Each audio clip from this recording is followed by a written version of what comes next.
I made a video recently entitled The Things I Can't Tell You, and in it I explained about all the conversations we have with people across the digital procurement and supply chain sector about sensitive, confidential issues that give us an insight that nobody else can offer.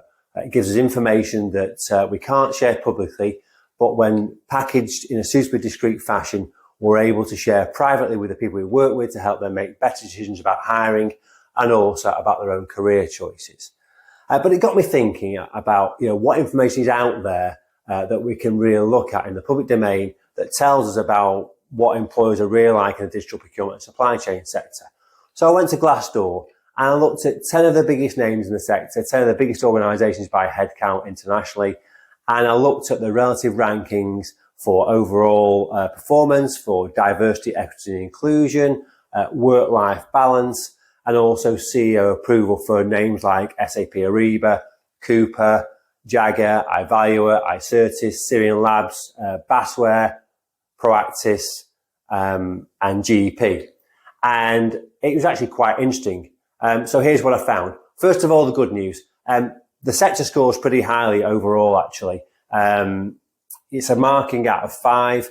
A lot of the rankings around the 4 level. The industry average, or rather the company average on Glassdoor is 3.4, so everyone's well above that.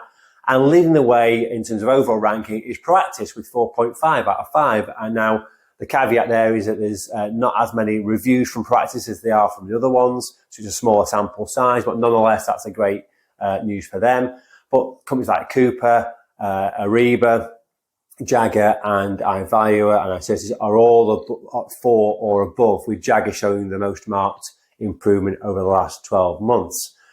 So what about CEO approval? Well, that was very interesting indeed as well. So the highest ranked CEO with over 90% approval is at iCertis, but 7 of the others had rankings above 80%, which again I would argue is a very strong showing from the sector and a real endorsement of the leadership in these organisations, particularly in these days where people are more inclined to say negative things on reviews like TripAdvisor and such like than they are saying positive things. What about DE&I, which is something which a matter very close to my heart, and also work-life balance? Well, again, actually, the rankings were really good. A lot of them around 3.94, low 4.1, all scoring very, very well there. Proactis again ranked highly on DE&I, but 9 of the 10 companies scored at 3.9 out of 5 or more, which I think is a really great sign for the sector and something which I know is important to a lot of organisations out there. So what conclusion can we draw? Well, really the sector performed well. It's a great place to work, and we've got some great leadership in the market. In terms of the lowest scorer overall, that was Zycus at 3.6. And Syrian Labs had perhaps the most fluctuating ranking of the 10 companies I looked at. So, really quite interesting findings, and something which I'm going to revisit again towards the end of the quarter, because of course we're in a period whereby there's a lot of job market uncertainty. Some people have lost their jobs, so it'll be interesting to see how those rankings change over the next few weeks as people may go to Glassdoor to leave their thoughts.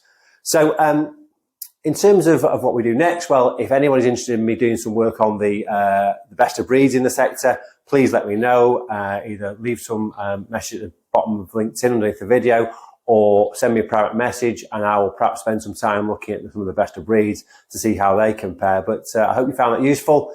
If you want a bit more insight into the details that I found or any of the background, you know how to get me. It's on LinkedIn or via andrew@everyday.com. Thanks a lot.